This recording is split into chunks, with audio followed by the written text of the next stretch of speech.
Welcome to episode 72, Eclipses! Join us as we explore the science of eclipses, some cultural lore from all over the world about eclipses, and just the many ways that one can make an eclipse a part of their practice. Stay tuned. Welcome to the Witchy Wit podcast, where we look at life through a witchy lens. I'm Kimberlyn. I'm Leilani. At Witchy Wit, we explore current events, ideas, music and books, and experiences in ways that recognize energy and life in everybody and everything. We are both real witches. And we bring two real perspectives through the lens of our different ages, races, and backgrounds.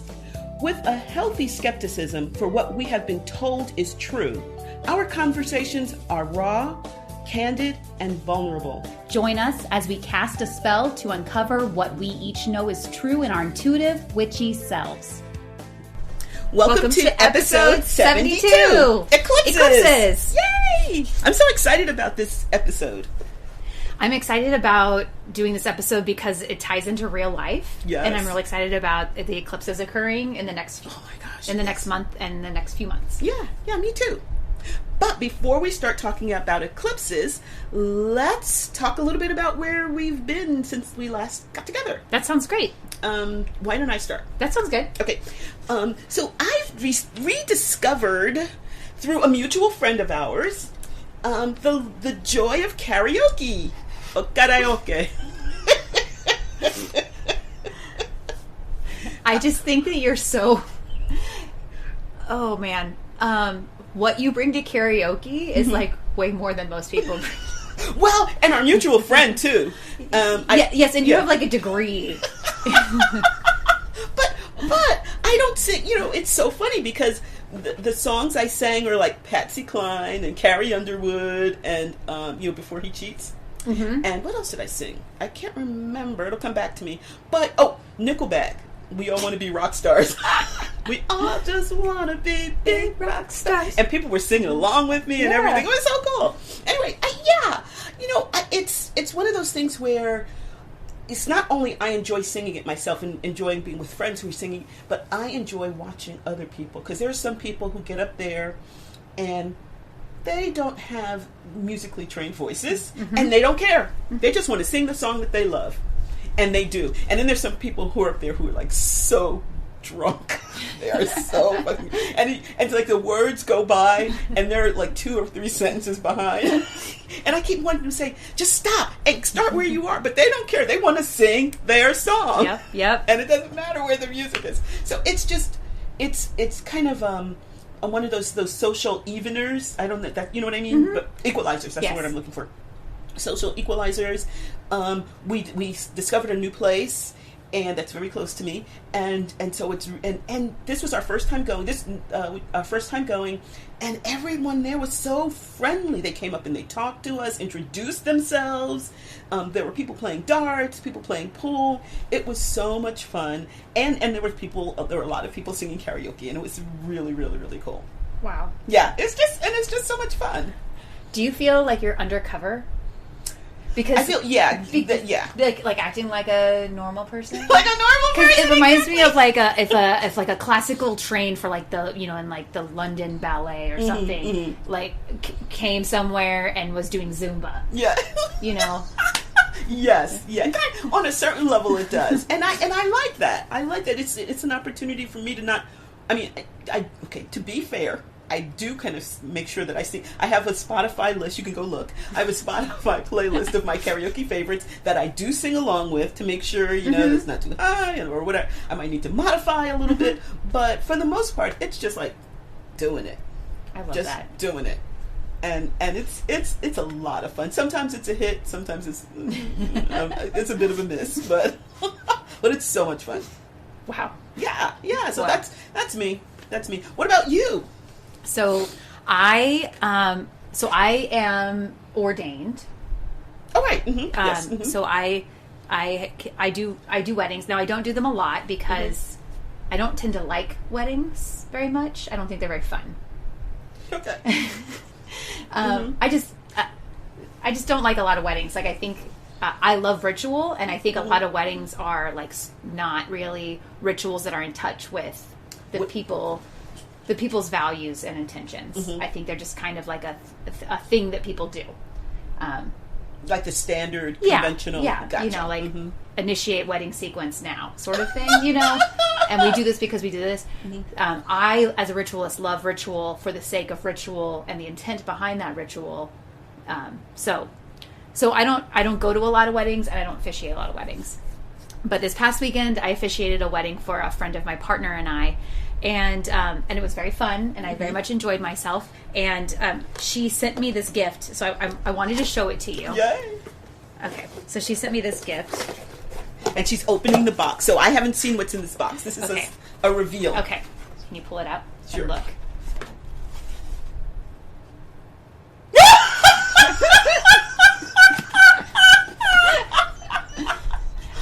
I have to say, I feel really seen. Do you want to describe it? Yeah. So it's a coffee mug, and it has a brown unicorn standing on the ground, and it says above it says other officiants, and then next to it is a rainbow unicorn dancing on a pole, and it says you. I love that. So yeah. I just felt really seen with that gift. So yeah, because she has kind of captured the essence of what you bring to a party. I think so. Or bring to a wedding. Yeah, and I think that I want to be a rainbow unicorn dancing on a pole. Of course. Who doesn't? If that's life, I want to be the rainbow unicorn dancing on the pole of life. Yeah, exactly. So, oh my gosh. Yes. Yeah, I love that. Yeah. So I just really appreciated it, and just so our listeners know, she is not pagan or witchy, but she is a friend of my partner's and I just appreciated her wanting me to officiate, but knowing all of who I am, and knowing who she was or is and what she wanted, and knowing that I could offer her something, even though it was different from my own beliefs, and her beliefs are different than mine. So right. Yeah, I just really appreciated. I mean, I just think that's kind of simple, but I just appreciated that about her. Well, shouldn't that be how the world is? Yes. Yes. Where we can all have our beliefs and then still work, still participate and celebrate other people and their beliefs? Yeah. Wouldn't that be lovely? It would be lovely. Yeah. It's what I seek. So yeah. But it was wonderful. So thank you for laughing. I just felt really seen by that mug. So Indeed. And of course, remember I said I'm going to remember to turn off the air conditioner. Oh yeah. And so let's stop this for a moment. So we're talking about eclipses today, and there's a reason why we're talking about it now. Do you want to? Because we're witches. Well, because we're witches, and because we have two really cool eclipses coming up, just really fast. So October 14th of this year of 2023, and April 8th of 24. So cool, and so we have an annular. We'll talk about what all of these mean in a moment. Where the October is an annular. Sorry, it's an annular, and then in April it's a total. And we'll talk about total eclipse of the sun in a moment. Yes, I saw you had added that to the outline. As someone who pop culture, yes. But one of the things I think is really cool is that in reading up and stuff as this is approached and as our episode is approached, it's kind of a big deal because these are both going to be viewable to so many people in so many parts of the world. And someone pointed it out to me, but I hadn't really thought about it. But most of our globe is water, so these happen, but they're not really viewable by a lot of people. Yes, exactly. So I'm going to get to see them. And these are and guess where is in the path of the eclipse? Where? San Antonio! Right where we are. It's so cool. We don't have to. I remember the last eclipse was last year, maybe, or 2 years ago. It was a couple years ago. And friends of mine went to somewhere to see it. I can't in remember. Missouri. Yeah, Missouri. Yes, they yeah. went to Missouri. Yeah, They were actually coming back from Chicago or something, and they planned everything so that they could be there at a certain park. But we don't have to go. And now we'll talk a little bit about that. There are places you can go. But I'm thinking about putting up my little deck chair in my backyard and getting my drinks and my snacks and sitting back with my glasses and watch the world. And watch. So let's talk about some fun facts. Okay. Fun facts. Okay. Will I start? Yeah. Okay. So first of all, and we don't mean to be insulting, but sometimes people just kind of know what an eclipse is, but they don't know exactly what an eclipse is. I didn't really know. I didn't know what an annular eclipse was until now. Until we were thinking about this episode. So no judgment on no anybody. Judgment. Okay, there we go. Come as you are. That's right, exactly. So as we're saying this, if this is like you totally know this, go ahead and file your nails or whatever. But so a solar eclipse occurs when the moon passes between the sun and the earth. So it basically is casting the shadow of the moon on the earth and interrupting the glow of the sun. Okay. And I didn't know that it could only happen during a new moon. Oh my God! I had no idea. Because think about it. If it's a full moon, we see the moon. Right. But like also I did not know that. But also it's the position of the sun, the position of the moon, because the moon's orbit is tilted 5 degrees to Earth's orbit of the sun, and so the solar eclipse is actually a relatively rare occurrence. So and then a total, which is April 24, and an annular, which is October of this year, are even more rare than just a partial eclipse. Yes. So I didn't know. I knew the order of things, but I did not understand like the new moon thing or that's why I say these are fun facts that I really only learned this week because I was like, oh yeah, we're doing an episode on eclipses, and besides just like why we like them, it would be somewhat nice to give some more information. Other than what we like. So the annular, the term annular comes from the word ring, annulus, ring. And so what happens during an annular eclipse, the moon, because of the distance of the moon from the earth, covers the center of the sun, but not fully. So we have parts that a ring around the darkness of the moon. So we have this black, and then we have this like ring of fire. It's just so witchy. I know it is. Can I tell my story? Yes. So I belong to an organization, and we have Zoom meetings, quarterly Zoom meetings, and the president of the organization was trying to decide when to have the meeting. The next time would be October, and she was trying to decide if we should do it the first Saturday of October or the second Saturday of October. And she was kind of dilly-dallying around that, and then I finally just I didn't know what to do at first, but then I said, screw this. I sent her an email and I said, well, I would really prefer. I said I wouldn't be able to attend if you had it on the 14th because that's a religious holiday for me. And then I said, actually it's an eclipse. And then later, I said something else, and then later I said, but maybe considering me, that might be considered a religious holiday. It is, though. It is. I tried to kind of play it off a little bit, but it's like, bitch, I ain't coming. It is a religious holiday, right? Exactly. Have a meeting if you want to, but I'm going to be out, like I said, in my deck chair. Right? Yeah, worshiping the ring of fire. Well, like, if it was another religious holiday, like, would they schedule it on top of that? No. And she may not know. She may not know. It's Some true. People don't. I don't know. But that's privilege, is like that your holidays are on the calendar and other people's holidays are not. So okay, yeah. I'm just saying, like, and it's a natural phenomenon. So there's a lot. So we'll talk about this in a moment. But there are a lot of people who are getting excited about this. It's not a religious holiday for them. It's a scientific event that is so rare that it's really worth taking the time to experience. Yeah. So. And other people just are going to think it's cool because it's weird or unique or not normal. Meanwhile, I'm going to have a spiritual experience. Exactly. So can I share a few more fun facts? Okay. So basically the moon's distance from the Earth varies from a minimum of 221,000 to a maximum of 252,000 miles. So the moon's size varies in our sky. We've often talked about those really heavy full moons, and that's because because of the perception. And so when the moon's orbit towards its minimum distance from the Earth, the moon will appear visually as a larger disk than the sun. And so, and if eclipse occurs during this time, it will be a total solar eclipse because the moon totally obscures the sun. Because it's like, air quotes, bigger. It looks bigger. It looks bigger. It looks exactly. bigger to us. Exactly. Perception-wise, it looks bigger. Exactly. Versus the annular, which looks smaller. Yeah, it looks smaller. Okay. Exactly. So, and what's one thing that's interesting about these types of eclipses is that because of the angle, the actual path that will see it that way is relatively narrow.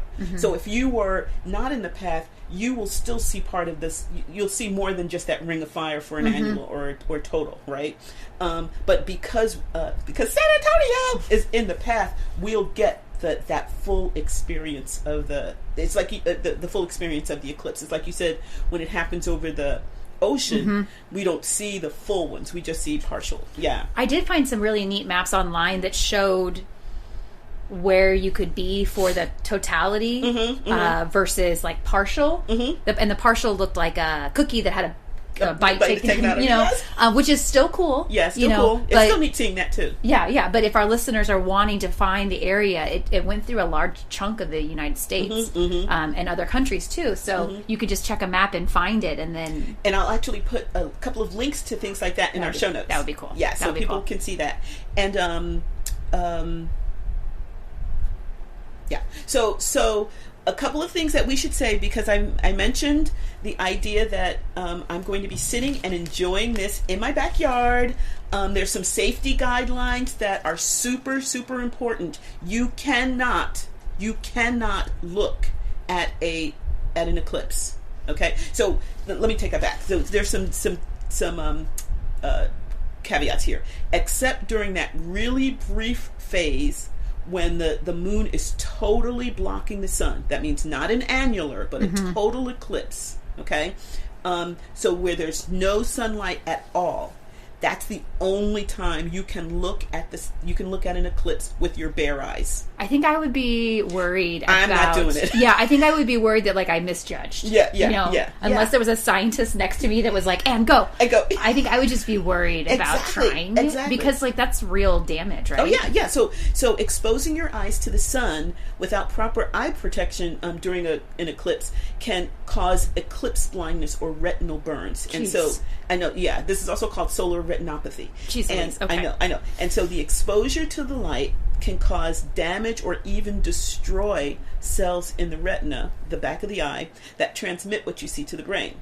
So this damage can be temporary or permanent, and it can occur with absolutely no pain. You don't know at the time that you're damaging your eyes. Jeez Louise. And it can actually take a few hours to a few days for after viewing the eclipse for the damage to be fully realized. Just get yourself some glasses. Get yourself some glasses. So and you might think, oh, okay, well I can use binoculars or my camera or whatever. No, you can't. What? Viewing any part of the sun, that means the annular or when we're moving towards the total eclipse. So while it's moving towards the total eclipse, you can't.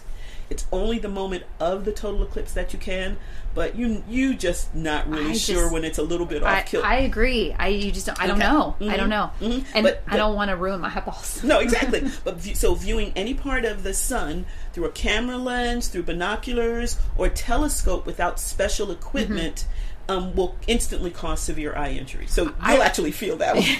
I remember when I was a kid, somebody told me you can look at the sun during an eclipse, but off of the reflection of like a car windshield. So, yes. But that's not true. No, that's not true. You can. What you can do is make what they call those pinhole projectors. Yes, Remember those? Yeah. And you have the pinhole projector project it, and you can see it on something else. If you want to do that, get the glass. So I bought my glasses. They're CE and ISO certified solar eclipse glasses from Amazon. Yes, I got 2 in my package. I think they were like $7. So you can see absolutely nothing, right? So No. Leilani has hers on now, can and see you can that. put them on top of your glasses. Okay. Oh, and by the way, some people think, okay, I can wear the glasses and then look at camera. No, still don't, because it can burn through that too. It actually a camera or things like that intensify. Oh, really? That's why it causes much more. Yeah. Jeez. So if you want to use your camera, you have to. I can't see a thing now, but You look- because we have our glasses on. You look so good. Thank you. And actually, we're going to take a picture of us in our glasses and maybe post it on Patreon.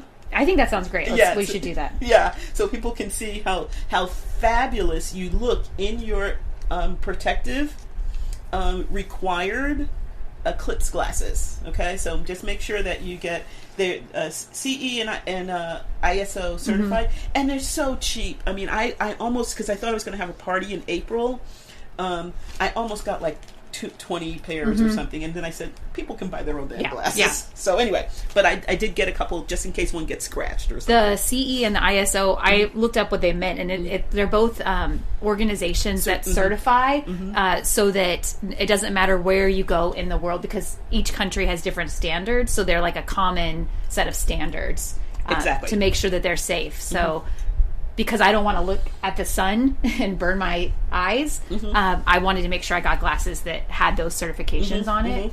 No, that's true. Because you never know, like stuff from Amazon, like could be Exactly, from but anybody. you can look for that certification. Yes, yeah. And plus places, particularly because they know that huge amounts of people who are not really like whatever, who may not have the information that we have, are going to be using them. They make sure that they post that information there, so you know. So one other thing I just want to say is that, you know, we talk about our experience of it, but eclipses are wonderful opportunities for scientists to learn more about the sun, because they can actually use equipment during that period that they can't use at other times. And in fact, a friend of mine was telling me this morning, I had a Zoom meeting this morning, and her daughter works at University of Maryland, and she's in a scientific field that has a lot of ographies or whatever. right. Yeah. Anyway, and she's coming to San Antonio, and I think they're going to do something with their floating balloons up or whatever that's going to help them take some readings and measurements and stuff. That's so cool. I Isn't that didn't know cool? that.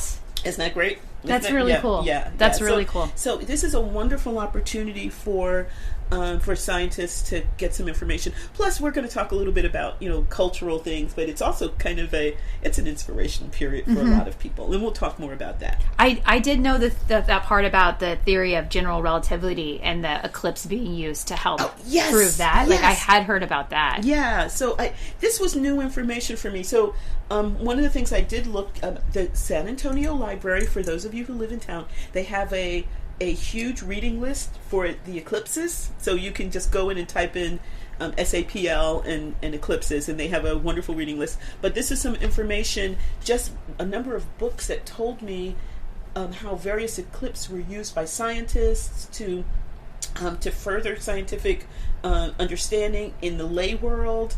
Various these competitions between various scientists to be the first to discover certain things, particularly in the United States, where we prized European scientists, but we didn't really value our own scientists. And so it was just it was interesting just looking at that reading list, but also the fact that eclipses helped us to understand and to support by finding evidence for, like, Einstein's theories. I mean, that's incredible. It is incredible. Yeah, so I'm going to... Also, a shout out to public libraries. A shout out to public libraries. Things that I say that make me feel old, but I don't even care. I love public libraries. Why is that making you old? I don't know. It's not, because when I'm there, there's always parents with their little kids. There's either story time or there's crafts. I'm not going to tell you the number of crafts I scored over the pandemic because they were just handing them out for free. Yeah. And, like, normally I wouldn't get them because it's like I don't have a kid with me. But they don't know that I'm not taking it home to a kid. Right. Your inner child. My inner child, exactly. I love public libraries. So if you, if just like I suggest to any of our listeners getting on and looking up your public library, they probably, librarians are cool. They are so cool. They probably have a list. They have a list. I should also turn off the fan. So, just a little bit of transparency. We decided we were going to do this episode, and we generally make an outline. One of us will start it, and then the other will kind of like pile in. So I think I texted you and said, "Oh, I started the outline," and you said, "Oh, I did one yesterday."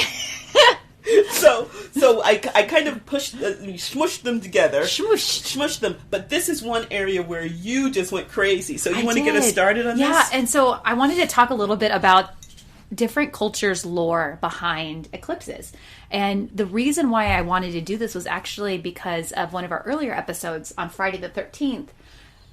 During our research for that, I had discovered that Friday the 13th, or the number 13, or Fridays, had different meanings throughout the world. And I know it sounds obvious, but I'm just going to be really honest.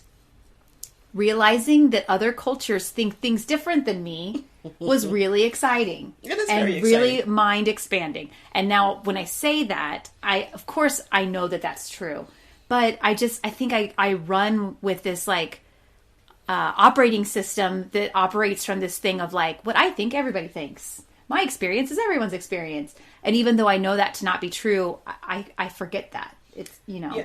And to be fair, can I be fair with you? You can be fair. Yeah. And to be fair, I don't think you make these generalized assumptions. I think it's just a matter of when things are so dramatically different.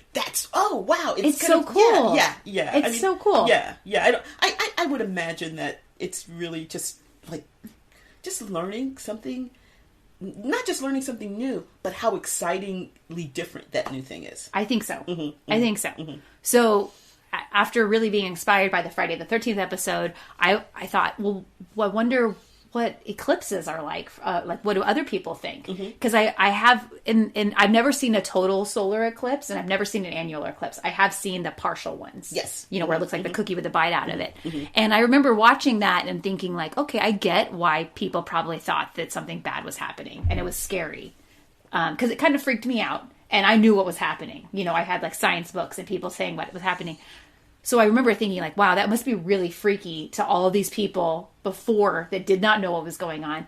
So then that made me excited about looking into all these other cultures. So I would like to share different places. Please. So in ancient China, they believed that a celestial dragon was devouring the sun during an eclipse.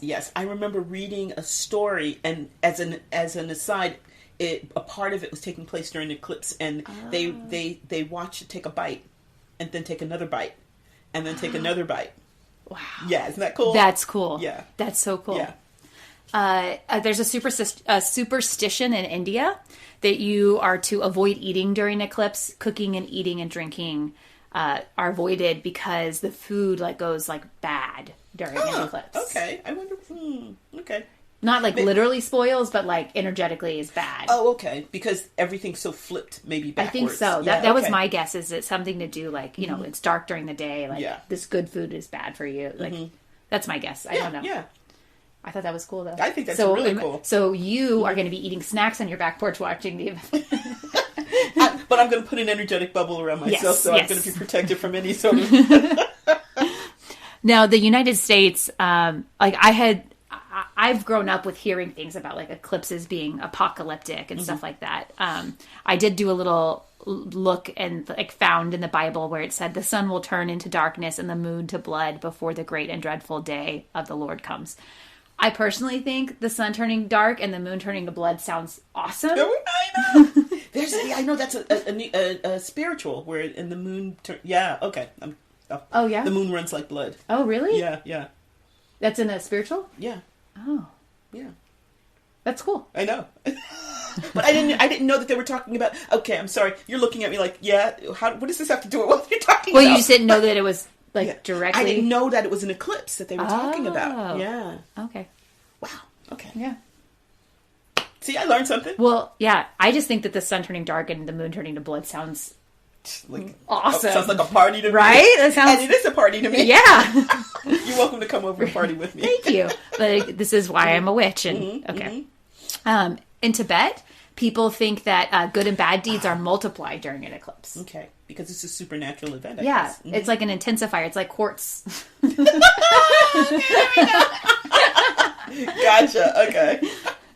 So I thought that was neat, and I'd like do some good deeds during yeah, the eclipse, yeah, or at least that day. Maybe. Yeah, like hug somebody that you love, or like send somebody a loving text message, or happy eclipse. Yeah, we gotta create an icon. Yeah, so this is one that when I read it, I was like, oh, I like this idea. Like that sounds like a cool energetic pathway I want to tap into. Okay, so this is some things that I don't know how to pronounce. So, for the Batamaliba people in Togo and Benin. That's in Western Africa. An eclipse meant that the sun and the moon were fighting. So they would pray for the celestial bodies to resolve their conflict. Well, that does make sense, right? The moon is doing something that, and the moon's kind of winning. Yeah. So, I like that. Yeah, like the idea, like the moon being like, "What's up, sun?" and like coming up to it and like chest bumping it for a second and then walking away. Yeah. So, I thought that was I neat. like that. Yeah. The Inca saw an eclipse as an attack on the moon by a jaguar. Ooh. So I looked up when I read this. I looked up a picture of it, and it was this like bluish jaguar that was like climbing like on the moon. On the moon? Wow. So the jaguar would descend down to the earth to unleash its wrath. And so the Inca would make a lot of noise and force their dogs to howl and bark to drive away the eclipse. Like a wild animal coming into the village or something. Yeah. Which I think is really cool because, the eclipse does end, so they won every time. And the dogs know that. I told you that one, right? Yeah. They're like, yes, we did it again. Yes. Okay, until the next eclipse. Right. Which they wouldn't know about, right? Right. They would, right? Oh my gosh, because they wouldn't be able to predict them exactly. the way we do. Yeah. So, like, this is one of those where thinking if I put myself back into what it must have been like back then, wow. It's Mama, get the dogs! And then they just start yelling and screaming and making the dogs bark. Yeah. Yeah. Just to take a moment to think about if you didn't know it was coming and you looked up and saw that happening. Yeah. I'd lose my shit. I would too. Like, imagine if you were out like hunting or something, or out in the field, and then you're like, what? Yeah. And running home to make sure everything's okay. And yeah. Wow. Oof. Yeah. Okay. Scary. Mm-hmm. So the Aztecs predicted that if a solar eclipse was accompanied by an earthquake, the world would come to an end. So every year they did a human sacrifice. Well, one does what one must, one doesn't one. And then, just because of who I am and my age, I started thinking about the Hunger Games and like who was the tribute and all that stuff. So, so speaking of that, so the Greeks thought the eclipse meant that the gods would rain down punishment on the king. So to save their king, they would swap a substitute king for the eclipse day. And then, so this is me as I'm like reading about all this. I'm like, oh, that's great. Like, how fun to be a king for the day. Well, then the next line was like, once the eclipse was over, they would execute that king. And I was like, oh. Like, okay, never mind. But you lived really, really large for a day. For a day. So if with the right attitude, that day would be enough. That day would be. Or it'd have to be. Right? You could, like, I might as well do all the things because it's just that one day. Do all the things. I love it. This is so in Norse mythology, the sky wolves, Hati and Skull, would chase the sun and the moon, waiting for Ragnarok. Oh, okay. Mm-hmm. So then they would swallow their prey, the sun and the moon. It would mean the destruction of the Viking gods and an eternal darkness on Earth. So eclipses were near misses of. At Ragnarok. So when you had an eclipse, it was kind of like with the, was it the Incas with the howling with the dogs? Yeah. It's like, so it could be Ragnarok, but okay, it's not. Okay. Yeah. Wow. Yeah. Okay, and one day it's going to be Ragnarok. I mean, scientifically we do know that one day it will be. Yes. Yeah. In some Australian Aboriginal cultures, an eclipse meant that the sun and the moon were having more children. Their children would appear in the night sky as stars. No, I think that is the sweetest one. That is the sweetest one. I think so. Yeah. Well, Australian Aborigines, they have wonder.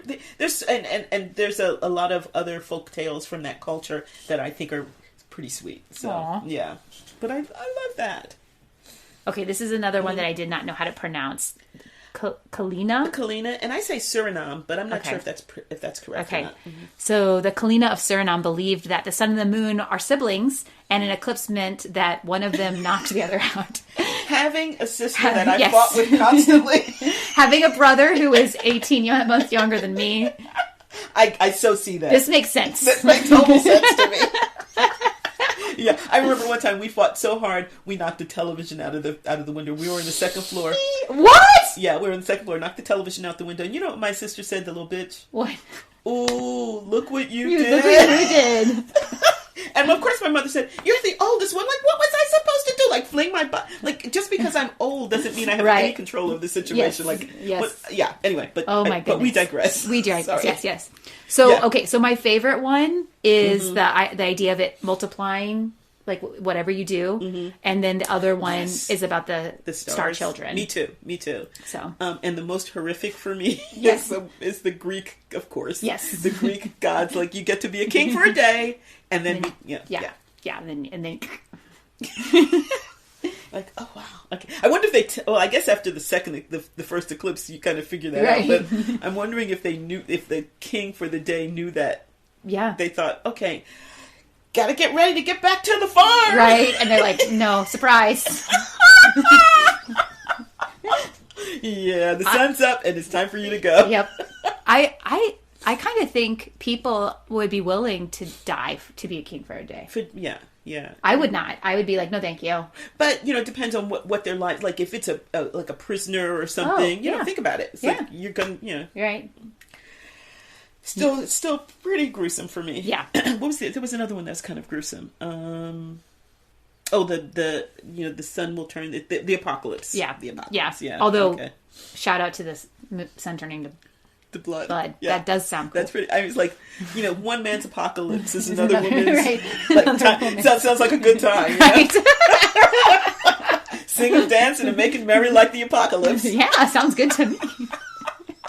Okay. Anyway, so I will be posting. There's tons and tons. All you have to do is type in Eclipse 2023 or 2024, and tons of sites will come up. But I will post a couple in our show notes. One is NASA, because of course NASA. But it has beautiful graphics, and it explains it so you can explain it to your 3-year-old. And I think that and then a lot of activities that you can do. And the other one is the Exploratorium. So both of those have a lot of activities and a lot of ways of enjoying and learning and experiencing all of the joy of the eclipse. Yeah, and even just a simple site like time and date. Like you can find out what time that eclipse is going to happen, because it's different everywhere.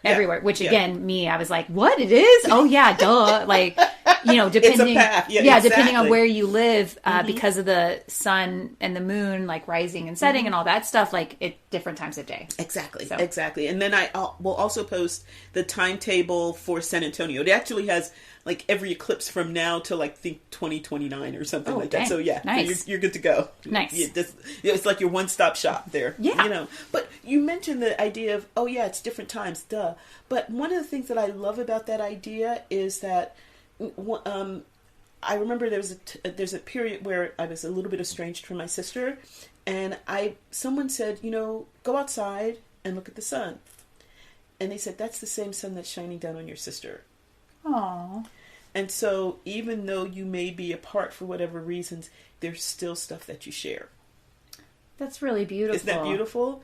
And so even though we're not sharing the eclipse at the same time, this is something the world, well, not the world over, but at least definitely in one swath of the world that we are all experiencing at various times. Yeah. That's beautiful. In our own ways. And also don't look at the sun unless you're wearing correct glasses.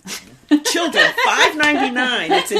It's literally not rocket science. Yeah. Okay. So it's not solar science, solar geography. Right. Yeah. So you can do That's this. really cool. Yeah. I love that. So did you think about popular culture things, or is that just a me thing?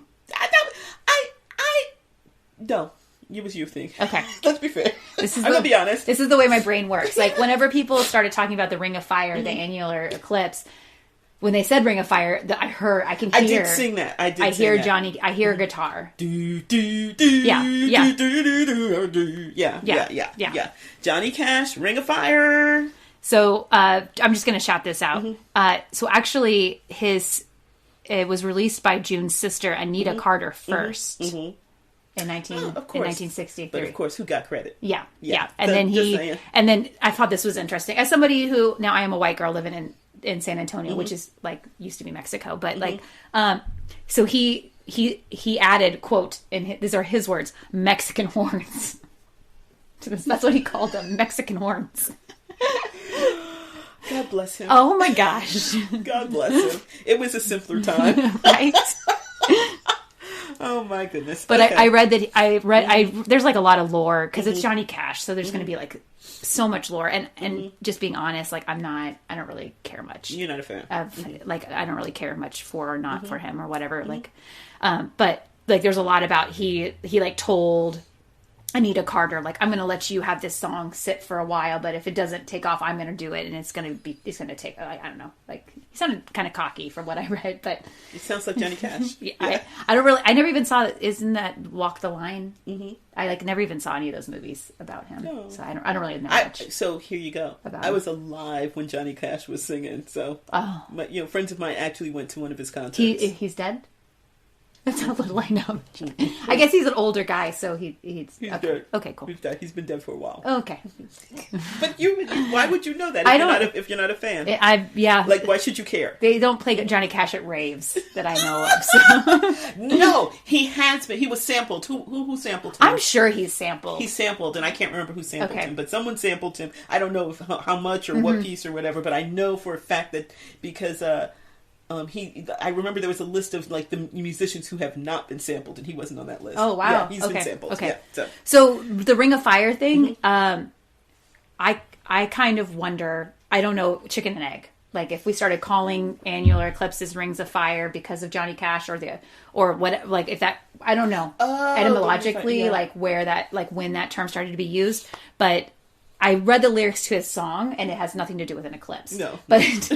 But there is a lot of people saying like Ring of Fire is like the fire of love in your heart, or like the vagina opening, or like something with STIs. Like there was a lot of stuff, and I was like, oh jeez, okay. So just before, if you choose to listen to that song during the annular eclipse. Just recognize, yes, it's fraught. Yes, there's a lot of word-wise, they are the same. Meaning-wise, I think they're very different. There's a lot of layers there that you may not wish to delve into. Yes. I chose to dive. Okay. But then I walked away. Thank you. I appreciate you, you doing that work for us. You're welcome. Okay, now this is one that I do have a lot of experience with. Total eclipse of the heart. Yes. Okay, so there are wonderful, like, they call them fan vids or whatever, but I don't think they're actual fans because most of them are spoofs of this. But this is supposed to be the worst music video of all time. Oh my gosh! And I do a little bit of audio description, a description of visuals for the blind and people with low vision. And there's an audio described version of this that is hysterical. I'll see if I can find it. I would love to see and if I can find it, I'll put it in the show notes too. Oh my gosh! But yeah, the total eclipse of the heart. Yeah, it is considered the worst music video of all time. Even I know that. And I don't watch a lot of music videos, but it's just like one like stereotypical trope after the other. Like it's like if you listed out all of these stereotypes of things that you should do in a music video, and then you just said, "Well, we're just going to do that." That's what the music video is going to look like. Yeah, and it actually looks like someone spoofing music videos. Yes. But Bonnie Tyler is, she got really bent out of shape about this. I did not know. And as soon as someone puts a spoof up, she demands it's taken down. And she's just give up. Listen, go with Tyler. it. People are spending time listening to your video, right? Even if it's just a spoof. Like, right? No press is bad press. Like, I've heard that. Like, come on. Exactly. Everyone's heard of it. Well, I don't know if everyone's heard of it, but a lot of people who are interested in music videos have heard of Total Eclipse of the Heart. Yeah. Wow. I'll see if I can find that version, and if I can, I'll post it in the show notes. That would be hilarious. Too, because you need to, yeah. And if anybody hasn't watched the music video, I would suggest it. Like, it's horrible. It is. And if you love it, we're sorry that we said this about it. Enjoy. Yeah, I'm not here to yuck anybody else's yum. Yeah, I love that yuck their yum. But no, enjoy it. Mm-hmm. And I enjoy it too, but for probably a slightly different reasons. Yes, I enjoy laughing at it. But enjoy it. Yes. Mm-hmm. So those are my 2 songs that I will be listening to during the eclipse. During the eclipse? Yes. Yes. Well, maybe not like during the eclipse, but like getting myself into the energy. I plan to be doing ritual. We'll talk about later about what we're going to do. But I will be listening to those leading up to the eclipse. Okay. Gotcha. And then I did want to give a shout out to like popular culture books. As an English major, I did remember that what happened in the Odyssey and in Shakespeare's King Lear. Mm-hmm. So. Mm-hmm. Yes, and apparently it happens a lot in spirituals, in Black spirituals. So who knows? Yeah, who knew? Yeah. Okay. Wow. Speaking of spiritual, do you want to chat about witchcraft and eclipses? Sure, for sure. So one of the things I never realized that it could only happen on a new moon. I mean, it makes sense. Me either. It makes sense when you hear that, right? Yeah, but I had never. Mm-hmm. No, but I didn't know. There's the symbolism of the new moon, so that whole idea of new beginnings, the clean slate, and then the idea of the new moon superimposing itself on the bright sun. And then there's the gendered stuff, right? The moon being some people feeling the moon being feminine and the sun being masculine, and all that entails, and the ways in which I always look for how things can be like personal development for me. Same here, but that makes sense because we practice together. But but okay. Well, shall we talk about the sun? and then we can talk about how. So I jam with you on the idea of the new moons, the beginnings, the clean state. Also, like thinking about ideas of like darkness. So that's what I like. That's what I bring to the table. Mystery. Yeah, darkness, mystery, and then the sun. The brightness. Shining brightly, the things that like shine from me, ego, my own personal power, and then you mentioned like masculine and feminine. Some people don't gender the sun and the moon. Sometimes some people like super intent on it. So I grew up with all of this, the moon being feminine and the sun being masculine, and then I remembered reading Tolkien, and the hobbits are just the opposite. So the sun is feminine and the moon is masculine to the hobbits. So just so you know. So yeah, I did not know that. That was my first taste in 70 whatever. I was like a teenager. Yeah. Of a different way of thinking about it. Wow. Yeah. That's actually really cool. It is really cool. That's really cool. Like my head. Yeah. And at first I was thinking, just these fictional characters. But then as I became like more of a Lord of the Rings person, these fictional characters became real, and that just gave me just a different way to just opened my eyes. Yeah, yeah. I think that sounds similar to like me learning about other cultures and the Friday the 13th or the eclipses. It just helps to open my eyes. Exactly. And so thinking about the personal development aspect of it, for me, I think of the sun as me, the face I show the world. And so the superimposition of the superimposing of mysticism on that, how can I utilize that as a part of the way in which I function with the world, right? So, okay, I'll have my journal with me too. Right? Except I won't be able to see the journal with the glasses on. Right. Okay, we'll figure out how this is going to work. Like, I love that you're saying this, and in my mind I just thought, I'm so glad we're recording this because I can go back and listen to it. Like, that to me sounds like a prompt that I'm going to be journaling on in the weeks and days leading up to the eclipse. Wow. And what's great for me is I have a birthday coming up, so the eclipse is right after that. So I'm doing a whole lot of thinking about what is this new year? What am I doing? What am I being? And that's just going to lead to this other stuff, I think, or it'll inform some of the thinking that I do as I start this new year. Wow. Wow. I think also as a witch, I would be considering because the sun is what controls our calendar in some ways about the season. So I would also take into account the magical meanings behind the season. and also the time of day that it's occurring, morning, noon, or afternoon, or evening, sunset, right, yes. So like there's just a lot of things that if it were me, and and I'm revealing a lot of the way that I look at ritual, I would be doing research on like these different things and writing all these meanings down, and then taking a look and being like, okay, so like what sort of magic do these energies tie into? Exactly. And then that would be like the journal prompt that you said. Like that would be like what I would be working with. I love that. And just having it kind of become a part of the energy around me on that day. Oh my gosh. Just I'm hoping to just be kind of swimming in that energy, which is, someone said, well, we could, as I was emailing this woman back and forth, and she said, often our meetings are at 9 instead of 10. Sometimes they're at 9, sometimes they're at 10. I don't want to be thinking about this stuff. No. I want to be swimming in this stuff from like the night before. From the night before, which is what? Friday? Yes.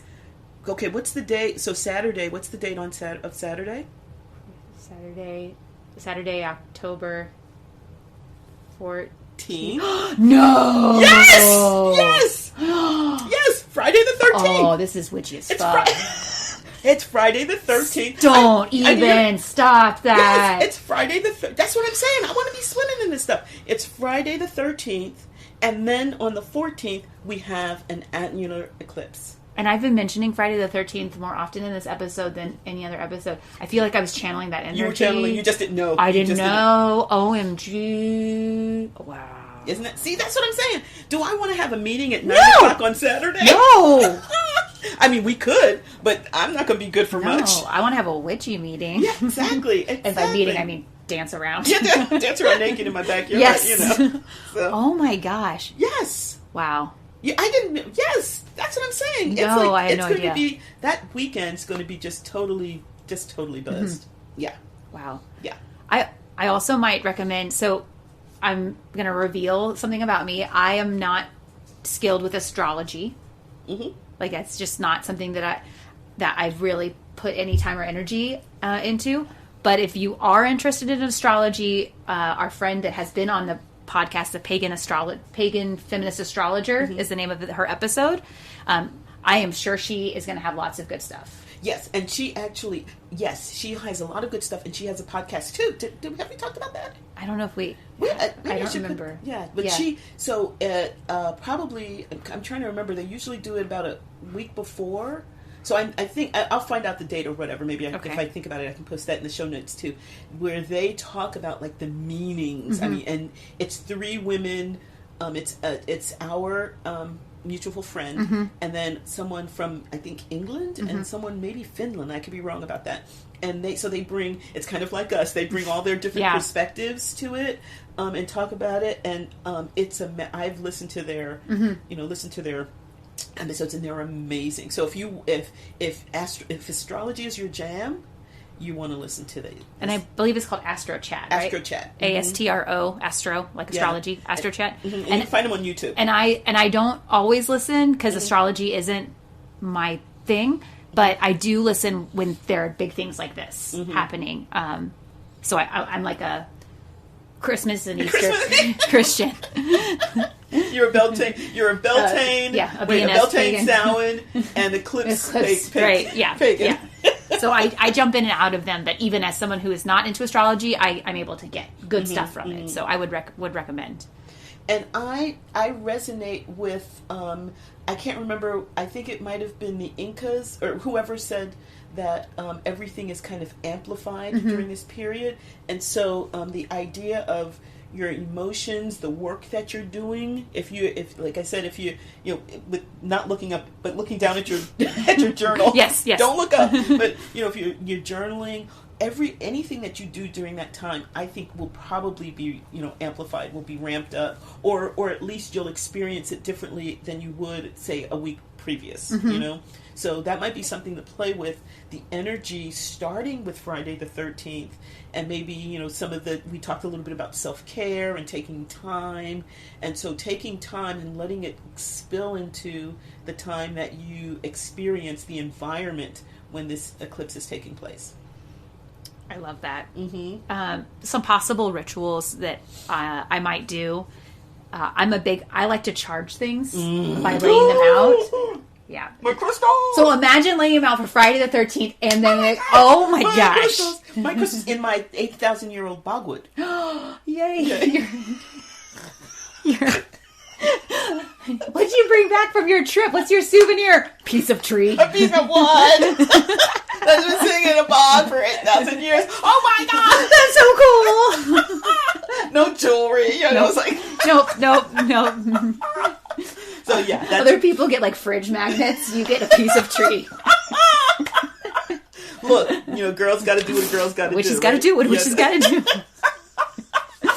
Yeah, so that's right. I'm going to lay that all next to me. So we're all going to be, I'm going to lay that. Actually, I'll lay it out on Friday. I'll lay it on Thursday night. Yes. Let's do this. I agree. And let it all just like soak up all of that kind of variable energy, right? Because Friday the 13th is different from the eclipse. And but it's all good. Yeah, I imagine it'll just, and for me, I'm imagining it'll just intensify the energy from Friday the 13th too. So I would lay out crystals, lay out trinkets, lay out magical tools, put out bottles of water. Yeah, like bowls or bottles of water to charge. I have so many things of water in my fridge. From different places. From different things. Like it snowed once on Valentine's Day, and so like I collected the water and put it in my fridge, but I like to add that water to baths or altars or to myself. Just anytime I want some of that energy, I will add it in or onto me or into something. Yeah. Oh yeah. So yeah, laying out the water, I think it's a wonderful, wonderful idea. Yes. And then also, I haven't decided yet, but once I kind of work through the things that we've talked about in this section, I plan to probably like recite something or sing something or listen to something or dance somehow or move somehow during that intense period of the annular eclipse, right whenever you get that ring of fire. That 5 minutes, just under 5 minutes of that time, and really do some good magical work. Now, I will likely be doing stuff before and after. Right, of course. Yeah. But really intense during that focus 5 minute period. Not Johnny Cash or... I will not be listening to either of those. Although good. I will listen to those before and leading after. Up to, okay, just because I got to tap into that. Yeah, that culture. whatever it might be. Yeah, and perhaps in that period leading up, you can kind of figure out what that exactly is. Yes, and then let us know. Yeah, the next check-in, share that information with us. I'd appreciate that. Yeah. So that's kind of my plan, and I think what's really interesting as we kind of talked over this section is, and it's something I love about being a witch is, for me, there's no like during an eclipse you must do this. As we've talked, it's just like, let's take into account this, and what does this mean to me, and what is this, and then I'm going to add all those meetings together, and then consider how that impacts me personally, and then do some work around that. Exactly. So for me, one of the differences between this eclipse and the one in April is that there is going to be that ring of fire. My understanding is that pretty much the air around me will be dark, so it's going to be like a more like dusk or dawn, and you'll be able to see that ring. So I think of that as a liminal time. That's a portal time, right? Like done and dark, done and dark, dawn and dusk.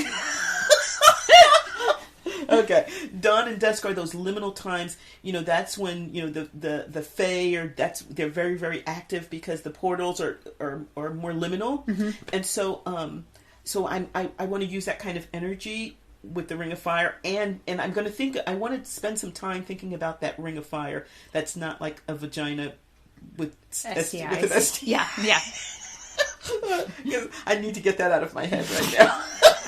But thank you for sharing. Sorry. I appreciate all these different ways of thinking about that. But I'd like to see what kind of symbolism that represents for me, and the ways in which I can kind of utilize that as I'm sitting there. And so that's the beauty of it, is that I can kind of say something now, and then by 2 weeks from now or 3 weeks from now, it'll be totally different. Yeah. And that's totally fine. Yeah. Right? Yeah. As you say that about the ring of fire, I'm thinking like, so the new moon is these times of new beginnings and the mystery. What parts of me shine out even in these new beginnings? Like what parts of me cannot be hidden? What parts of me still shine brightly? I love that. Yeah. Thank you. I love that. Thank you. I think that's beautiful. You're giving me just so many ideas. Like, we need to have at least 5 more eclipses because that 5 minutes is not going to entail all of this. Right. But we'll see what happens. Yeah. Thank you. I love that. So we'll think about that. Maybe we can report back the next time we record after the eclipse. Yeah, that'd be cool. I think that'd be super cool. So do you have any ideas what you are planning to do? No, besides just sitting out in my backyard. Like I said, originally I was thinking about going to a state park or whatever. But I don't want to fight with people because that's going to mess with the energy. Yeah. And so this may, there's some trees, and so it'll probably be my luck that where I'm sitting will be right between there will be a tree between us, and I'll have to move. But that's okay. I'll figure that out. But I think I want to spend some time alone, and I'll leave my dog inside so he will not be tempted to look. Yeah. I mean, he's already blind and half deaf or whatever, but I don't want it. I don't want it to mess him up. I wonder what happens if squirrels. I mean, speaking of squirrel, do squirrels look up at the thing? I don't know. I have read that like animals and stuff get agitated. Yeah. But I guess they don't often look at the sun anyway, right? Okay, good. Because I'm thinking, oh, now they're all going to go blind. Okay, look, I'm sorry. That was a total squirrel. Anyway, so I don't know exactly. Okay. I just know that I am going to do something, and I'm going to think about it more as we get close. I don't know what's calling to me. I will probably have my tarot with me, my journal with me. So I know that's going to be a part of it. I might be doing some stuff with like I have a singing bowl, so I might bring that out with me. Or my drum or whatever. I think probably the singing bowl, because that's a little, like, my neighbors are like, what the fuck's going on in their backyard? I mean, they I think they just close their eyes to it. I think they do too. As someone who's been out in your backyard with other witches doing stuff. They just like, okay. They're so nice. Yeah, that old lady, I don't know what's going on over there. But let's, she's really sweet. So anyway, so I'm not quite sure. Okay. That was the long answer. Yes. The short answer is I'm not quite sure. But I know I will be doing something. I think mine will involve probably tarot cards, journaling. Mm-hmm. Are you gonna travel movement. somewhere? Or I think for the annular eclipse, I read that it'll be we're centered in San Antonio. Mm-hmm. I did read for the total eclipse, we have to go about an hour of San Antonio to get it to be perfect, and so I already have it in my work calendar as a religious holiday. I will be taking off, and I will be driving. Yeah, because I want to see it perfect. Not see it. Yes. I want to not see it. And I interrupted you. You started to say, you said, I think you were saying movement or... Oh, yeah, movement, probably. Yeah. Singing, dancing, and making merry like an eclipse. Yeah. Okay. Yeah. Hopefully the moon will turn to blood and it'll just be great. You need to get like the blood app for your phone or something. Yeah. So, I see a graphic in there. There we somewhere. Go. But yeah, I think, and I have no idea for our listeners if this is significant or not, but I would encourage you to at least give some thought to the energy. We mentioned some lore around it, but create if you feel so moved, create your own personal lore around that. Like what will this mean to you, and how can this just make your life a little bit better? Yeah. I think as somebody who is on TikTok, I see a lot of things where they say like, on this eclipse, it means this, and you should do this spell, and you should do it like this. Really? Yeah, and I think that's fine. But for me, my practice is not like that, and that can have a lot of freedom in it, and that can also be overwhelming. So I know for me, I'm already starting to consider these things as we record this. It's a little less than a month away. And I'm already starting to consider these things. So as you listen to this, I just encourage you to take your advice too of starting to consider those things. And if those things that you see on social media or see on a website, if they fit for you, that sounds great. But if they don't fit for you, because I deal with this, I'm like, I'm not a real witch, just consider looking into these different things and how they might impact you. And it could be different than other people. Yeah, totally. We hope you have enjoyed the magic that has unfolded here at Witchy Wit. It would be great if you would help make Witchy Wit possible and get access to exclusive content by donating on Patreon. We'd love it if you join our Witchy community and enjoy shareable content on Instagram, Facebook, and YouTube. Would you do us a big favor and support us by rating and reviewing us wherever you get your podcasts? It's free and helps witchy folks find us. Feel free to email us at witchywitpodcast@gmail.com. We love to hear from our community. Reach out and let us know what's brewing in your cauldron. New episodes are released every second and fourth Friday. Follow us on your favorite podcasting platform so our episodes go right to your playlist. You can listen as you ride your broom. Stay witchy, y'all!